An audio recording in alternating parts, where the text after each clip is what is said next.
It's a pleasure to welcome you to this important discussion on increasing diversity in invention and patenting. My name is Holly Fechner, and I'm the Executive Director of Invent Together. Invent Together is an initiative supported by organizations, universities, companies, and other stakeholders dedicated to understanding the gender, race, income, and other diversity gaps in invention and patenting, and supporting public policy and private sector initiatives to close them. The United States Patent and Trademark Office and leading researchers have found large and disturbing gaps in who invents and patents. Less than 13% of all inventors who hold US patents are women, and Black and Latino college graduates patent at half the rate of white college graduates. Children in families in the top 1% of income are 10 times more likely to patent in their lifetimes than children in the entire bottom half of family income. Invent Together believes that everyone should have the opportunity to invent and patent, and closing these gaps would offer meaningful benefits to individuals and society as a whole. Research has found that eliminating the patent gaps would quadruple the number of American inventors, increase annual US GDP by almost $1 trillion, and result in exciting and new and different inventions.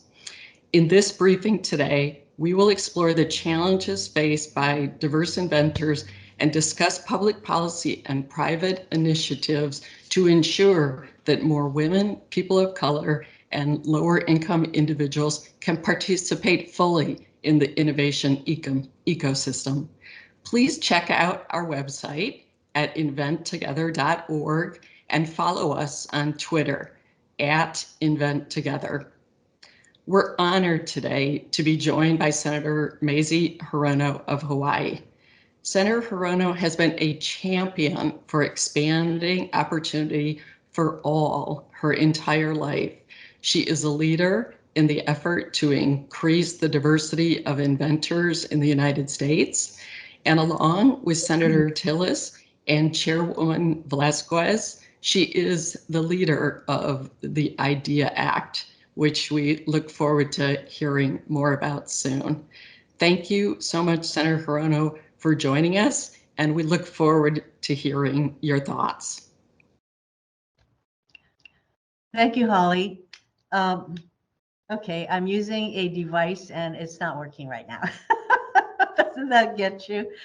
Okay, anyway, be that as it may, thank you, Holly. And I want to thank Invent Together both for hosting this event and for your advocacy in promoting a diversity in our patent system.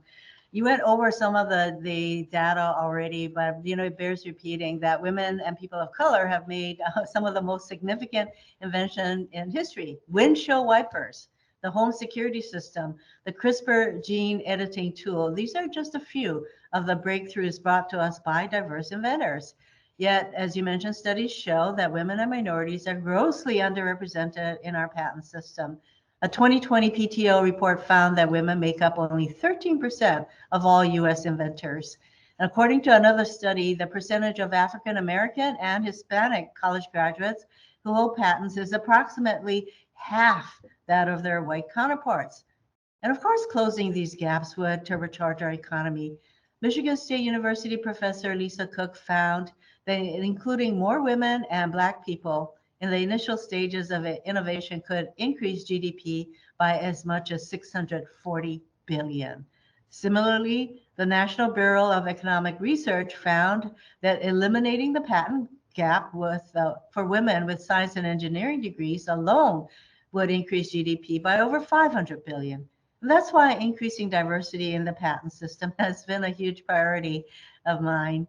And as you mentioned earlier this Congress, I was able to get the IDEA Act, a bill that would help the PTO gather data on the demographic makeup of inventors included in the Senate's innovation bill known as USICA. And you would think passing a bill like the IDEA Act that calls for voluntary collection of data would be really straightforward and non-controversial. Unfortunately, in today's Senate, you would be wrong.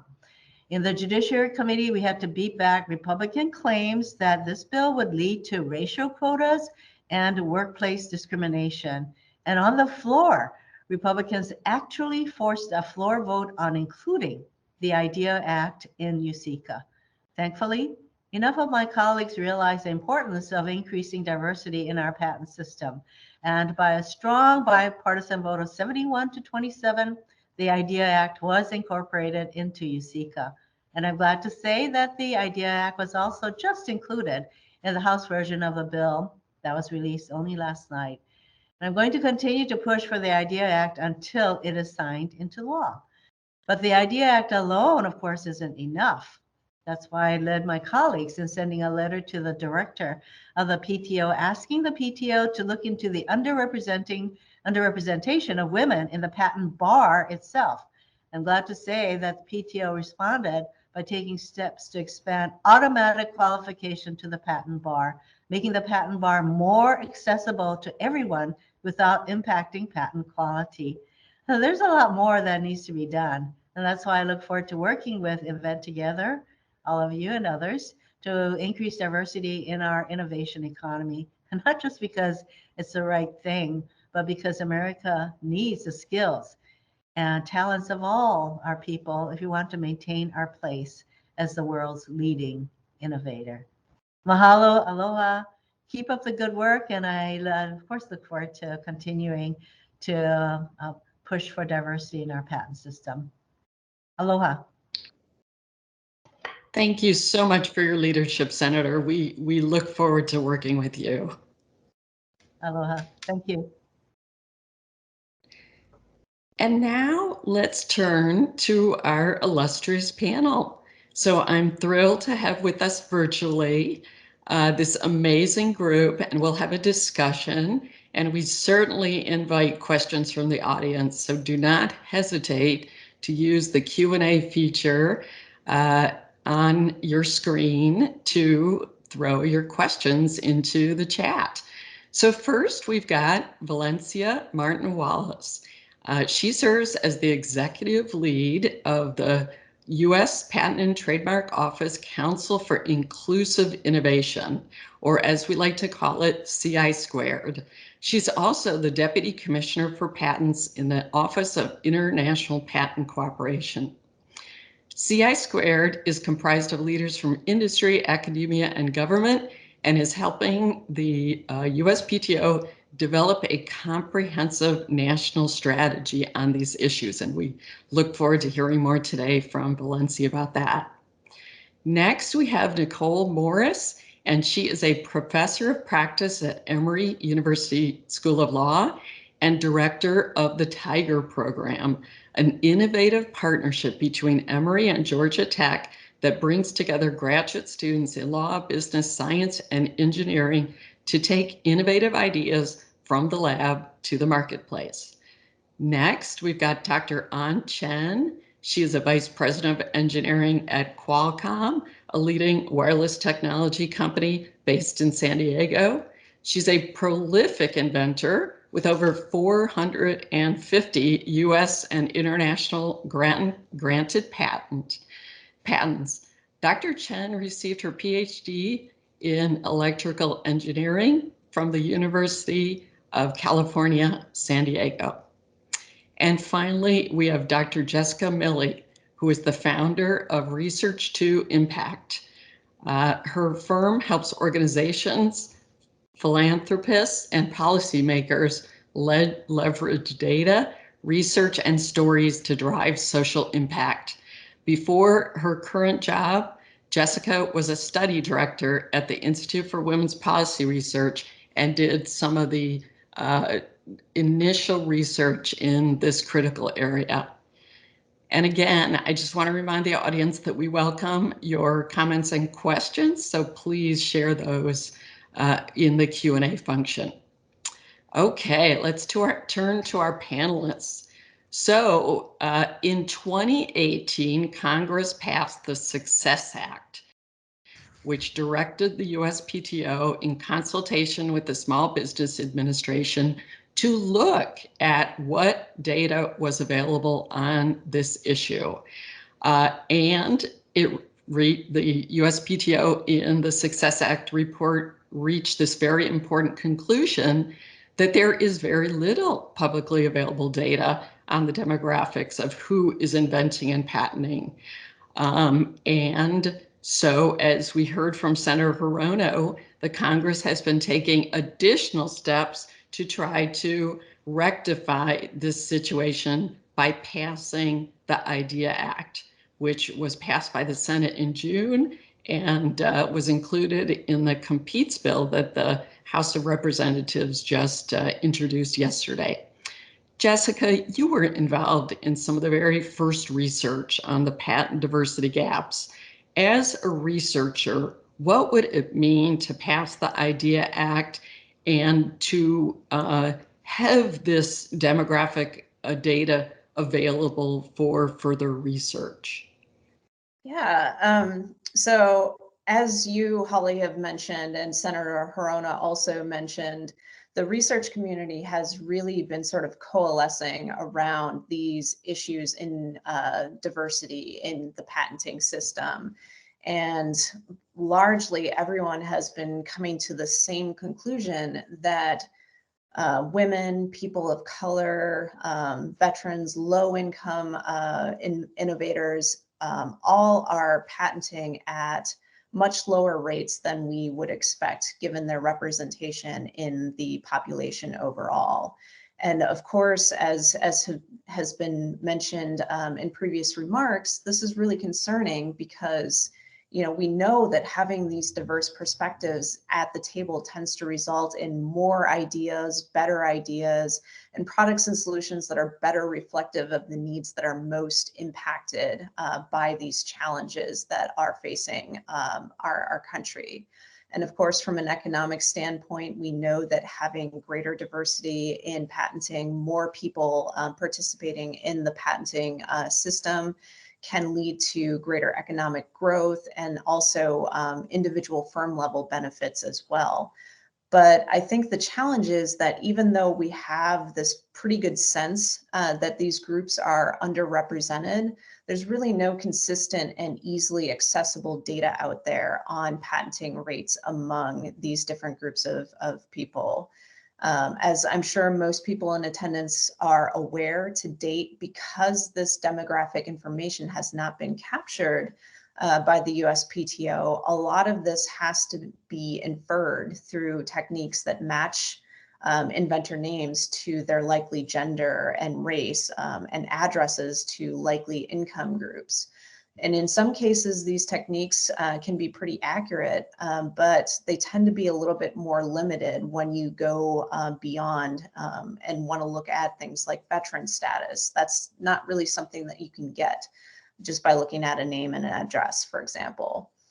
And further, there really, at least not historically, hasn't been a concerted effort to publish these estimates that are model-based on a consistent and regular basis. So number one, I think the IDEA Act would set the standard for this data collection effort, enabling tracking of diversity data and patenting over time. And because the USPTO would be collecting this information and it would not be model-based, you'd be, I think, more confident that these estimates of who is accessing the patent system are, comparable over time and a bit more accurate than what has previously been able to be produced and estimated. But beyond that, I think the Success Act report has also highlighted some of the challenges that people are facing in engaging with the patenting process. It also describes some of the programs that the USPTO and SBA have developed to address those challenges. And previous work by IWPR has also highlighted some programs that have promising models that have attempted to address these challenges. So we're at this moment now where we have this collection of ideas and promising program models for how we can move forward and make progress to addressing these diversity gaps. And I think a little bit later in this conversation, we'll talk more about what some of those best practices are. but accurate and consistent data is going to be incredibly important to tracking our progress over time and evaluating the effectiveness of the different initiatives that we're undertaking. And it's also just going to be able to provide policymakers with better guidance on where future interventions can be targeted and have the greatest impact. Terrific. Thank you so much. And Valencia, the USPTO did a terrific report based on the law from Congress, the Success Act, that asked the agency to look more closely at these issues, and then did a series of reports. So please tell us more about those reports, because I think they're really valuable additions to understanding this issue as well as we can now. Yes, thank you, Holly. Yes, so with the Success Act report, as you mentioned, not a lot of data out there. So that was one of our biggest of takeaways from the report is we're not identifying enough of the people who are not do not have access or not able to make it to the next stages of not only invention but innovation and realizing that. So as you mentioned, 13% of women have their actually make it to having their names on patents. Another part of that came out of the report was 30% of the science and engineering fields have women. So they are the creators. They are developing ideas, yet somehow only 13% of that 30%, and I'm not saying 30% is where we should be either. Half of our population and only 30% are moving into the science and engineering fields, but then that not translating into their ideas actually moving on and being realized as patents and being commercialized are areas that we have got to really dig deep into. And as Jessica was saying, it's the data. And it's not just collection of data, because while the USPTO really doesn't have that avenue, and we're waiting to hopefully have it, private organizations, universities, they collect certain levels of data, but it's sharing that data as well. There's no one particular area that can just solve this problem alone. It's collaboration and collective efforts that are going to have the impact that we're looking for in realizing what we're looking to, which is more innovation, better access, better education. And as you were saying, it's because it's the right thing to do. If you want to do that, there is a moral case, there's a social case, there's an intellectual case, there's a business case for this. And I tell people, pick whichever one you want that's going to motivate you to make sure that we're moving forward. There's so many reasons why we should do this, but starting with that data, and the success report really brought that out clearly, that we are in desperate need of knowing what our IP and innovation communities look like before we can put forth the efforts, collective efforts to have the impact we're looking for. And as you mentioned, we followed up the Success Act report with the progress and potential reports that really focus on gender equality and equity in this field. So we have seen small progresses, but not that large impact, mainly because, as we're saying here, because we can't identify the different areas. And it's, as you said, it's women, it's minorities, but it's also economic. And it's also determined by geographic. We have, when you see the mapping, the mapping of our nation and where patents are granted each year, you see these large concentrations on the East Coast and the West Coast in areas that typically realize, and then you see Middle America and you see other areas where there are large populations of minorities, and it's a desert for patents, because we're not reaching them. And the further identification through data is what's going to get us there. One of the things that we're doing at the USPTO is that mapping of where we're going out and doing our outreach and mapping that against zip codes to see, okay, is this where are we reaching the large groups of people who really need to have this access to resources, need to have further education. And that's one of the areas where we're looking to measure success. Where are we reaching out? Are we reaching the right people? And are we having any impact through patent filing when we get there? So it's a large issue. It's one that we're tackling through our progress and potential reports, which we will absolutely keep going because that's one of our measuring sticks for the impact that we're having, not just through USPTO, but nationally. So I'm going to stop there because I could go on forever with this, and, you have an amazing panel here that I want to hear from as well. Well, Valencia, that's wonderful. I'm so glad you added this concept of geographical diversity, because one of the things I think we all appreciate about this issue is that the pie can grow and grow. This is not about dividing up a pie into different segments. This is about growing the pie, because the more people in this country who invent and patent, the better off we all are. So reaching people in all parts of the country is certainly an important part of it. Well, Valencia, I'm going to get back to you later in the program because you had an amazing day yesterday, I know, and so we want to talk about that. But first, I'd love to bring our other panelists into the conversation. We are astounded by your number of patents and the importance of the technologies that you have created. So you have managed to succeed and become a top inventor. So tell us about your experiences and what you think, what culture change needs to take place to ensure that as many people as possible can have the kind of career that you've had. Thank you, Holly. Inventing and patenting has been an exhilarating experience and rewarding journey for me. I remember my very first time. I was working for a small startup company, and we were stuck on a really challenging problem.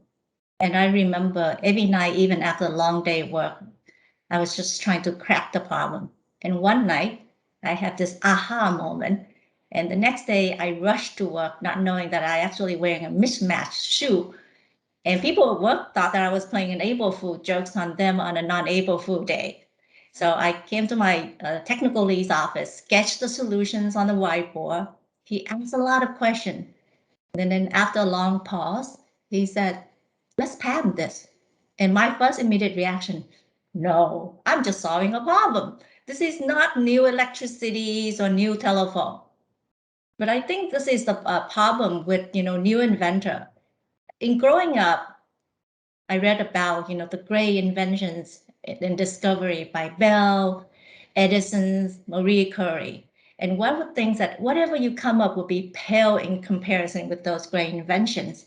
However, our world is not built only on those great inventions, but many smaller inventions that improve on existing idea, improve on the improvement.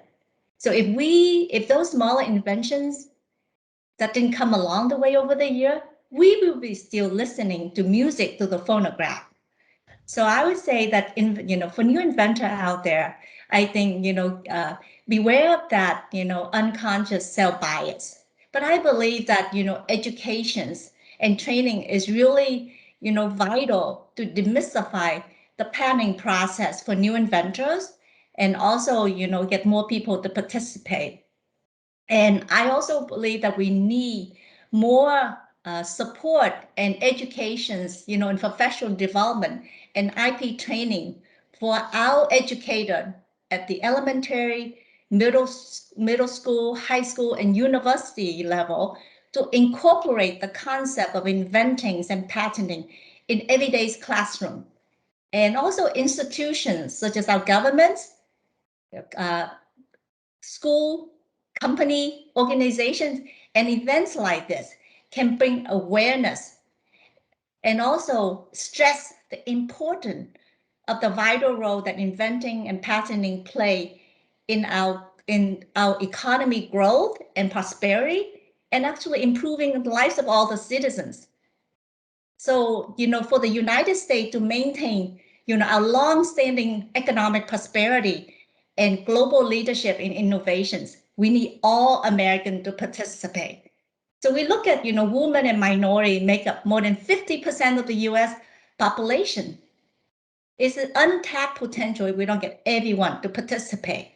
And also, this group bring a diverse inventors that are gonna have a lot of different perspective and unique idea to solve the problem.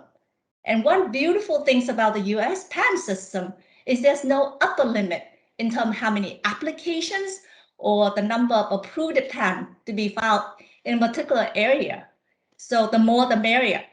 And I would want to say to all the folks, women and minority out there, patenting inventing is the best way to get heard. If you want to influence in terms of technology and product being shown or market out there in the market, the way to do it is to put your idea and get a patent and get it into these technology and product. So I see that as a US citizen, it is responsibility for each and every one of us to support, to maintain and strengthen the US global leaderships in innovation. So we need all American, from different demographic and social economic background to participate in the innovation ecosystem by, applying for patent and obtaining patent.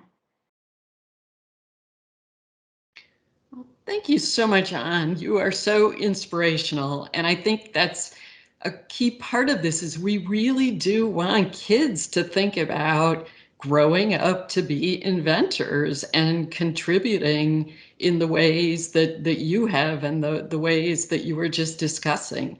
It's exciting. The possibilities are endless about what individuals and we as a country can achieve if more people decide that this is the path for them. Nicole, universities are a key place where all this happens. Tell us more about the Tiger program and what you're doing and the particular opportunities and challenges that you see. Yeah, thank you so much, Holly. This is a really wonderful panel, and I'm just delighted to be here. The Tiger program is a unique program at Emory University School of Law where we train and bring JD students and MBA students and PhD students together to think about the STEM-based innovations happening at universities and how to commercialize those technologies. So the framework of taking a technology, particularly an early stage technology, when you would find at a university, from the university setting to the marketplace is the overall focus of the program. But because it's university technology, we also at a first stage look at whether or not there is some sort of patenting subject matter within the realm of the technology. And usually the answer is yes. It's just whether there is a prior filing from the lab or if the work of the technology, if it's ready for patenting. I know our audience, comprises some attorneys, some folks who are new to the space, but it's a fairly complex area in terms of the patent world, right? As a patent attorney, I often take for granted how much I know and I'm familiar with the process. But it is pretty complex. And from the university's perspective, we come into the sort of process timeline at a fairly sophisticated level, right? Universities tend to file innovations from PhD candidates or researchers who have advanced degrees. And when you think about growing the pie, I love that phrase, Holly. If you think about growing the pie and getting at populations that are not participating in the patent process at this high level within the universities, they're not going to understand the sophistication of the technologies that are held to that standard for patent protection, nor are they familiar with the complexities of the patent process in and of itself. So in my sort of purview, what I see from the Tiger program, we get lots of requests from folks in the community for education. Can you help us understand and demystify what do I need to file a patent application? What is eligible subject matter? I mean, that by itself, we could probably take hours offline to discuss, as most of the panelists know. But that's not an easy question to answer. And then there's the cost. You know, we haven't really talked about that. We're fortunate at the university level, at least I'm fortunate at Emory, you know, we have a fairly robust budget and a robust tech transfer office, which is the office that manages all of those technology patent filings. But there are lots of universities, Valencia mentioned Middle America and demographics. There are lots of universities that don't have a tech transfer office. How does one really reach the innovators in your university community without the resources of a technology transfer office or a centralized place to go to submit your filing? So it's a complex problem, even if you just focus on universities.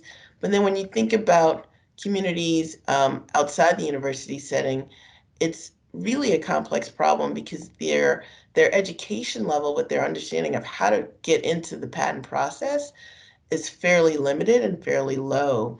So I'm excited about, you know, that we're having these conversations. And we started off the discussion today talking about data. And without having that data, people are unaware of these huge gaps and huge sort of untapped potential that we have in terms of just getting people excited about the patenting process. And I'll close with a couple of thoughts. One, you know, there are lots of programs that exist today that did not exist, at least when I was coming through K through 12, where you have competitions for students who are taking and tinkering and competing on a bigger scale, on a national scale. Ford Foundation sponsors a group, K through 12 inventor prizes. We have one here in the Atlanta area. And you see second, third, fourth, fifth, and sixth graders talking about they want to file a patent, right? That's phenomenal. So you start there. Then you have high school programs that take that further, college programs, of course, you've got hackathons, you've got lots of ways people are actually getting inputted into sort of this innovation funnel, which hopefully will lead to something that they consider filing a patent on. I think one opportunity that the USPTO can consider is with their pro bono programs, looking at an outreach component that will get at the education piece.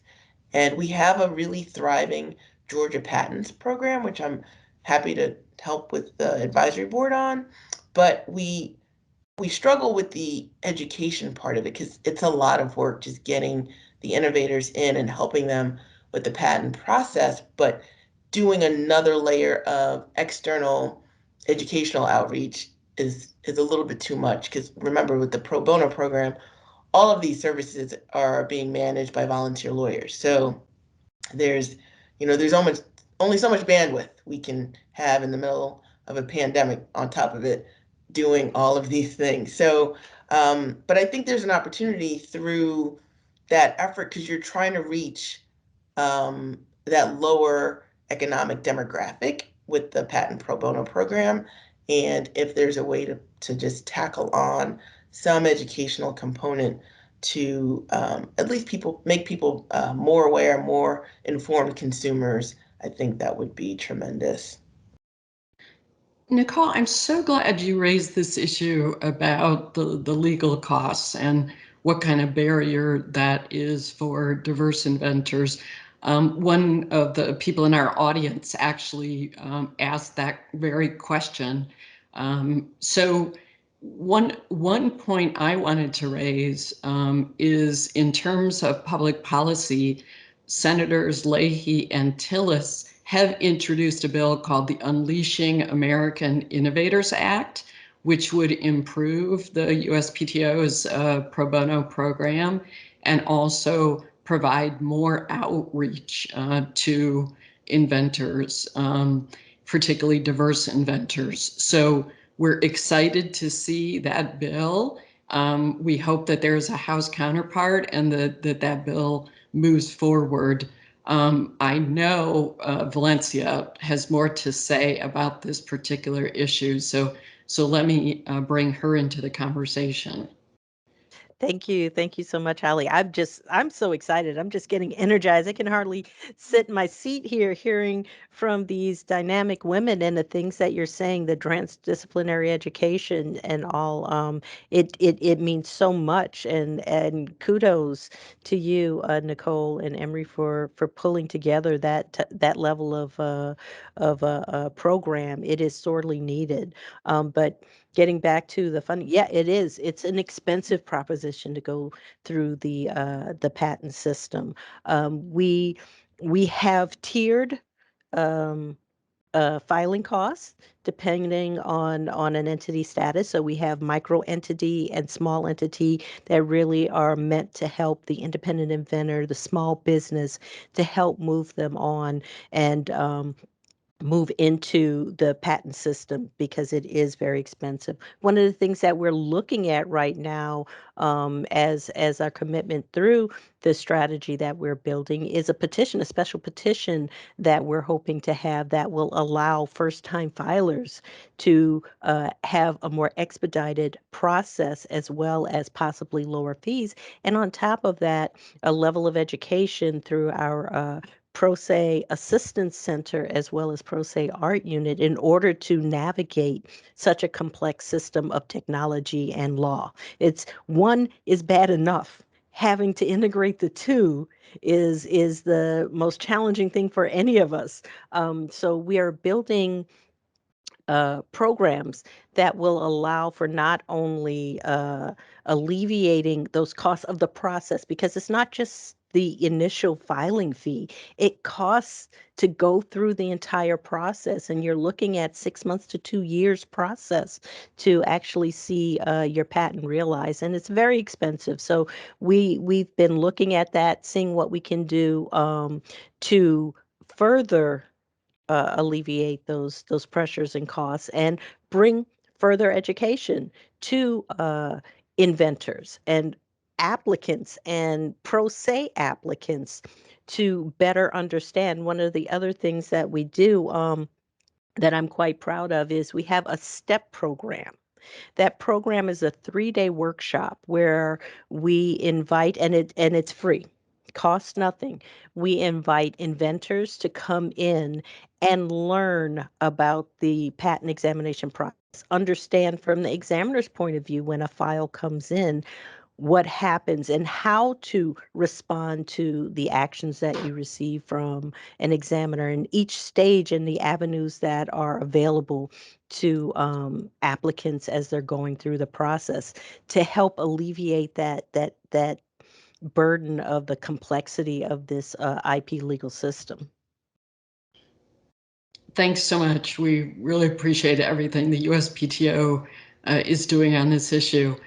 Well, I do want to ensure that, Valencia, you have a chance to talk about the work of the Council for Inclusive Innovation.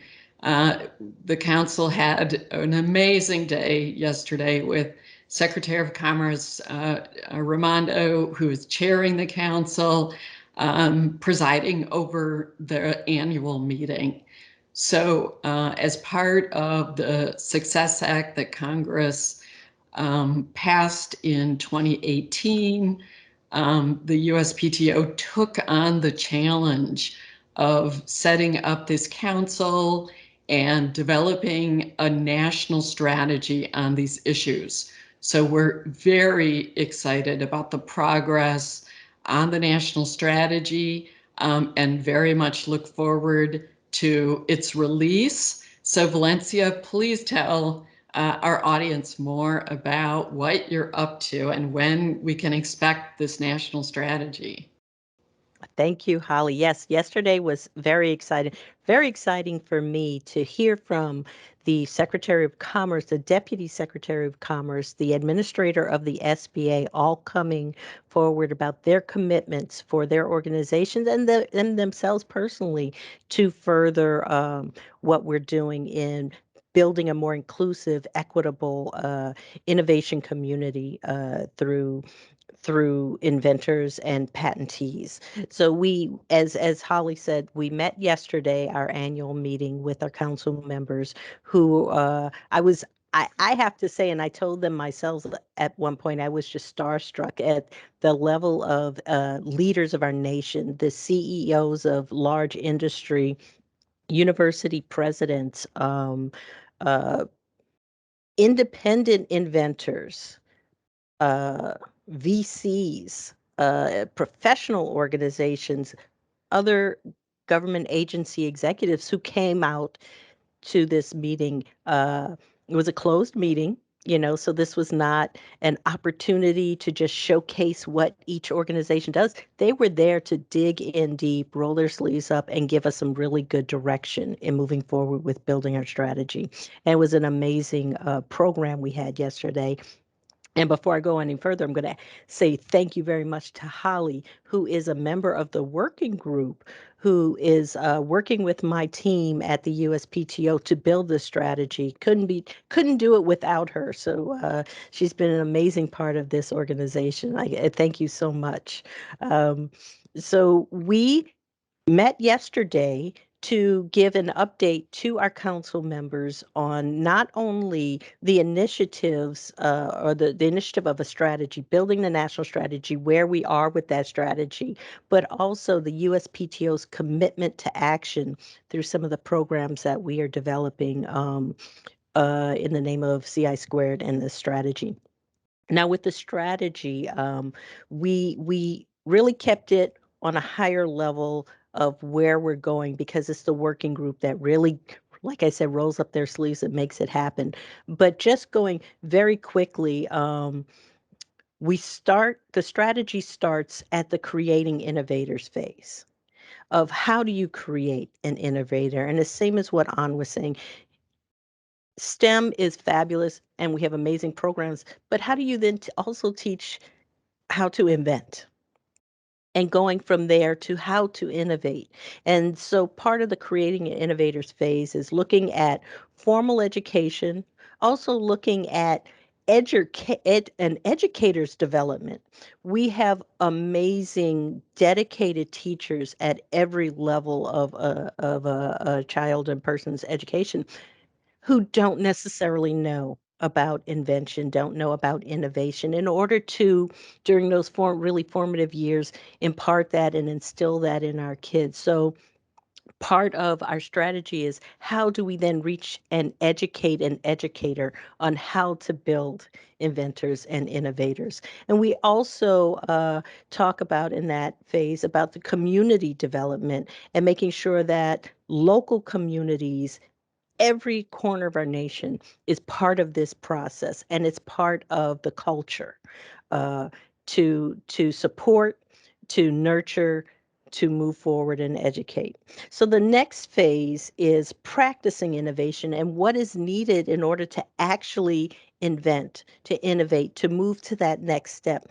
Every sector of our community has to be part of that process. So it involves, once again, formal education on instruction on how to invent, on how to innovate, as well as informal education for the organizations as well as for the inventor, as well as Further, how do you educate on developing the intellectual property system, developing within it and navigating it, as well as the role, the very strong role of mentors and coaches, and how to access resources, and giving the solutions in each of these stages that will go to each of these organizations and helping them develop their programs. And then the third phase is realizing, which we go back to formal education again, mentoring and coaching. You may have the idea. How do you then develop that idea into a patent? And beyond that patent, how do you commercialize? How do you find the funding in order to make it a successful idea, not only for the individual, but for our nation? So the strategy goes through the solutions and actions throughout that process. And every piece along the way, exactly what we started talking about, the data. How do you measure success, not only as an individual organization, but across our nation? How do you do a maturity assessment of yourself as an organization? Where are you now? Not every organization is as developed as the next. You have to know where you are now in order to figure out how to move to the next step. So all along each of those phases, we give guidance and structure on how do you measure, how do you do that on a micro level as well as a macro level. So that's the strategy. We bit off a lot. We knew that, but it's not a one section fits all type of problem. We have to hit every area, and different organizations, different community, local community, schools are going to be at different stages, and we want to have guidance at every one of those stages. We also talked a little bit about now, with such a voluminous strategy, because we're at about 100 pages of information right now, how do we now present that in a way that people can go directly to what they need, rather than sifting through a lot of static statistics and a lot of information and not get directly to this is what you should do and this is why. So we're working on that with the work group as well right now. It was an amazing day yesterday, as Holly said. But we're working hard. We're still moving ahead. The next work group meeting will be coming soon. We are hoping to have the publication of the strategy in the spring of this year. We have had such amazing support from this administration. It is a pillar of this administration to make sure that we are moving forward and we're bringing equity to all aspects of our nation, and in particular to the innovation community. So it was great. We're still moving forward. And I'll just give a shameless plug. If you have any ideas, you want to know how to get more involved in what we're doing with CI Squared, you can go on to our webpage at uspto.gov, and you look to expanding innovation. It'll take you there. Or if you have ideas you'd like us to consider, CI2 at uspto.gov is our mailbox to send any ideas that you have. We would love to hear them. Well, congratulations. It's an amazing step forward, Valencia. And we look forward to having the final national strategy out there for all of us to implement. The leadership that everyone involved has shown on this issue has really been amazing. You know, you mentioned the realizing inventors, the sort of final stage of thinking about commercialization and all. And I did want to bring us back to a public policy issue that is really critical with regard to that particular part of the strategy, which is that the Small Business Administration and the small business committees in Congress have the role to reauthorize some really important programs that deal with inventors, the SBIR program and the STTR program, and those expire in September of 2022. So we really encourage all those with the responsibility for this issue in Congress to both reauthorize and improve those programs, because that's a very important key to helping inventors commercialialize their inventions. So it's been great to talk about some of the various different public policies. Let's get back to what universities and companies can do on their own.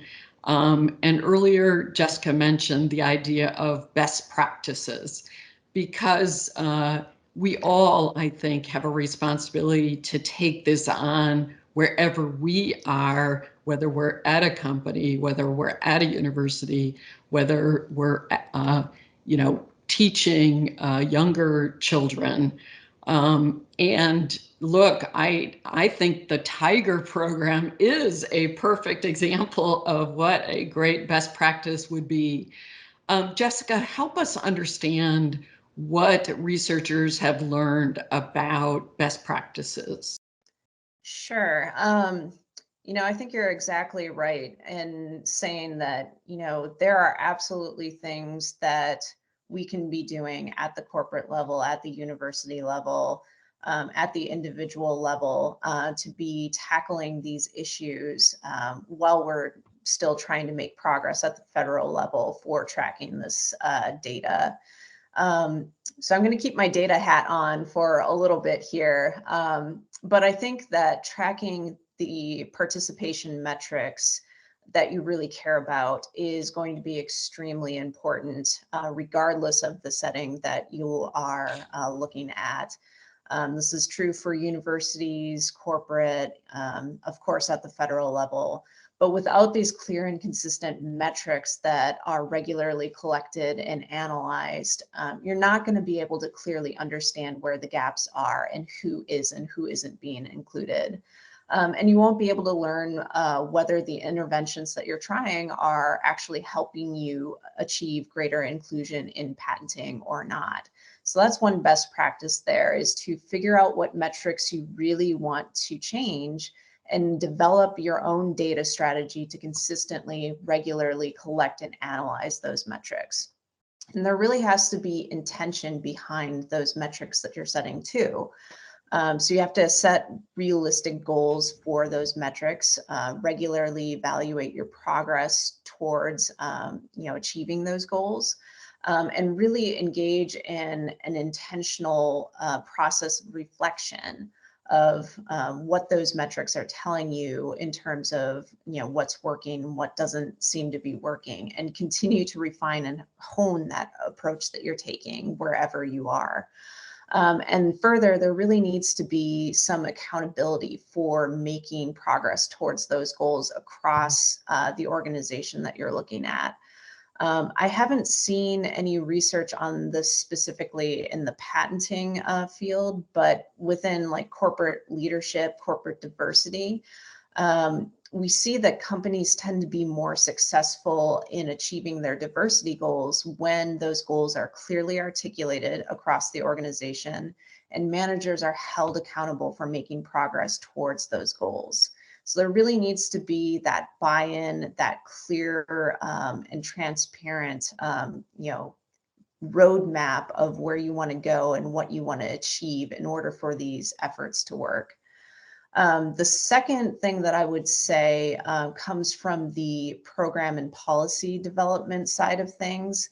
And I think that it's really important to be involving the communities that you're trying to include more in the patenting ecosystem, in the ideation and development process for these programs and policies. I mean, I'm a researcher myself, but I'll say that I think we too often rely on just the researchers to tell us what we need to know and what we should do about it. But there's really only so much that I can tell you from the data, right? So I think the best program and policy development really happens when you pair the research with the actual lived experiences of the communities that you're trying to, impact in a positive way.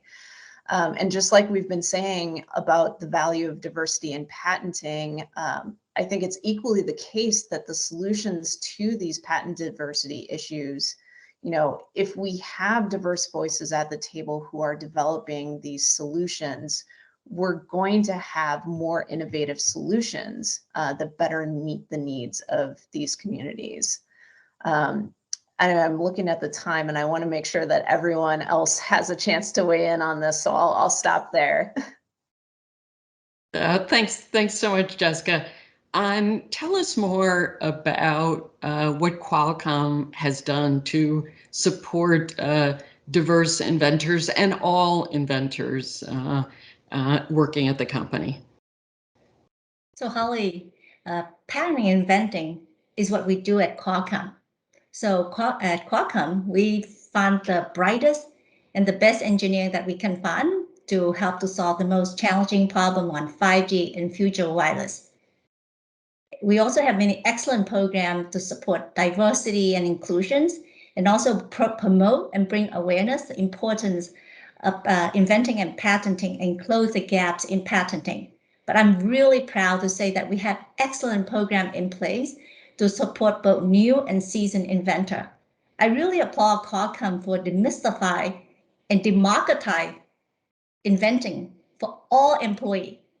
It doesn't matter whether you're like an engineer working in research and development, or on a factory floor, or a program manager, or marketing a business person. One can go to a website, an online system, submit an idea, and the idea get reviewed by the patent review board that we have set up for different area.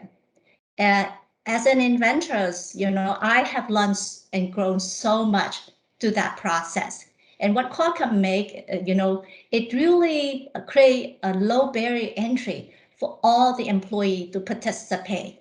And I think, there's no bad idea out there, and, it encourage people, I can see that, people get on this journey and they get addicted.